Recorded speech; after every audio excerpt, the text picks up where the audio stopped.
America didn't become the great nation that it is by suppressing ideas. It progressed by allowing freedom of speech and freedom of the very foundation of America. If we allowed freedom to be expelled in science, where would it end? Of being diabolical, theocratic conspirators who were trying to force religion into the classroom. It isn't just scientists attacking these guys either. The media's in on it, the courts, the educational system, everyone's after them. I guess I shouldn't be surprised. After all, these guys are asking some pretty dangerous questions, suggesting that Darwinism is not only improbable, it might actually be dangerous. I should know better than to ask such questions. After all, I've been warned. It merely suggested that perhaps we aren't mud animated by lightning after all. Dr. Meyer argued that there are signs of intelligent design in nature. The digital code in our DNA could not have come about by accident. Instead of a cosmic mistake, he says the evidence seems to indicate that we are the product of a higher intelligence. Publishing Dr. Meyer's paper would not have been an issue if we were living in the time of Galileo or Einstein. The Darwinian establishment is so massive and so entrenched, it appears impenetrable. We live a very different era. This is the era of Darwin, and in such an era, those who challenge the status quo seldom go unpunished. After Dr. Caroline Crocker simply mentioned intelligent design in her cell biology class at George Mason University, her promising academic career came to an abrupt end. My supervisor invited me into his office. He said, "I'm going to have to discipline you for teaching creationism." And I said, "I mentioned intelligent design on a couple of slides, but I did not teach creationism." He said, "Nonetheless, you have to be disciplined." At the end of the semester, I lost my job. Not only did this well-loved professor lose her job at George Mason, she suddenly found herself blacklisted, unable to find a job anywhere. So whenever I interviewed for a job, I would be offered it, usually on the spot. Since this has happened, and since people can Google my name, I'm finding that when I send my credentials, I do get interviews. I get many interviews, but I never get offered a job. I don't tell them about my science sin. I was only trying to teach what the university stands for, which is academic freedom. There's nothing to be learned in neurosurgery by assuming an accidental origin for the parts of the brain that we work on. It wasn't just biologists who were feeling the Darwinist wrath. When neurosurgeon Michael Egnor wrote an essay to high school students saying doctors didn't need to study evolution in order to practice medicine, the Darwinists were quick to try and exterminate this new threat. A lot of people on a lot of blogs called me unprintable names that were printed. There are a lot of very, very nasty comments. Other people suggested that people call the university I work at and suggested perhaps it's time for me to retire.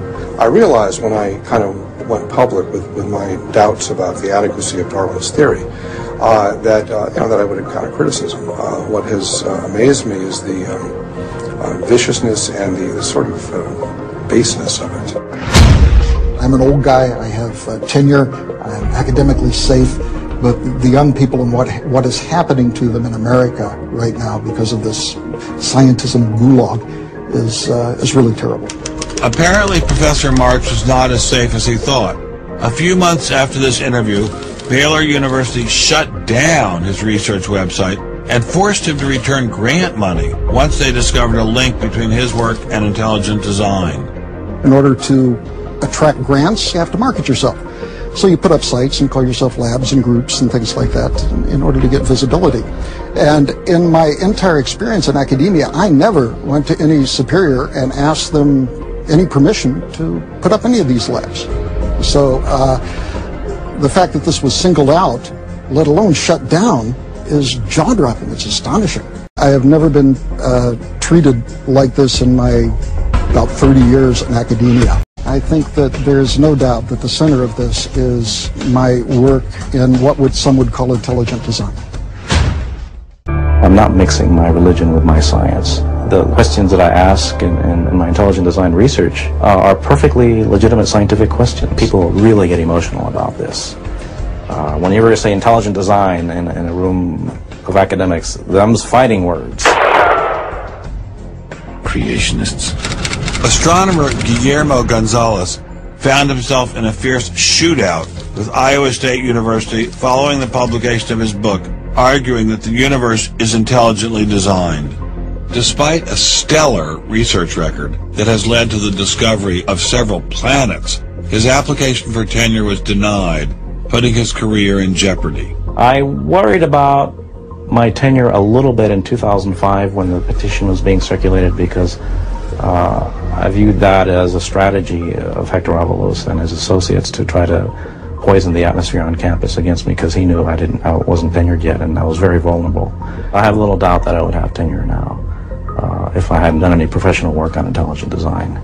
Dr. Gonzalez had this advice for scientists who might be thinking about following his example. If they value their careers, they should keep quiet about their intelligent design views. We know there.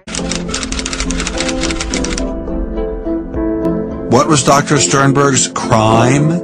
He dared to publish an article by Dr. Stephen Meyer, one of the leading lights of the intelligent design movement. The paper ignited a firestorm of controversy merely because it suggested intelligent design might be able to explain how life began. In 2005, he also edited a small scientific journal affiliated with the Smithsonian Institution in Washington until he published an article by this man. As a result, Dr. Sternberg quickly found himself the object of a massive campaign that smeared his reputation and came close to destroying his career. What was so damning about this article? Nothing, as far as I could tell. As a result, Dr. Sternberg lost his office, his political and religious beliefs were investigated, and he was pressured to resign.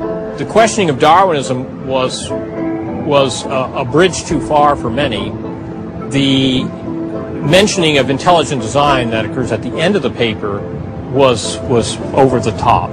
And I think the intelligent design proponents have raised a number of very important questions. And you wanted to get those questions brought up and discussed. Placed on the table. Placed on the table. People were so upset about it. They were so upset that you could see they had a physical emotional reaction. Wow.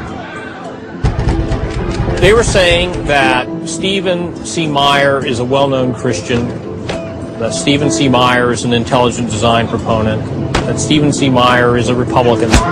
It was all couched in terms of religion, politics, and sociology. The way the chair of the department put it is that I was viewed as an intellectual terrorist. Terrorist. Because of giving the topic of intelligent design some modicum of credibility. As I investigated this situation, I discovered Dr. Sternberg is far from alone. Many other scientists face similar persecution.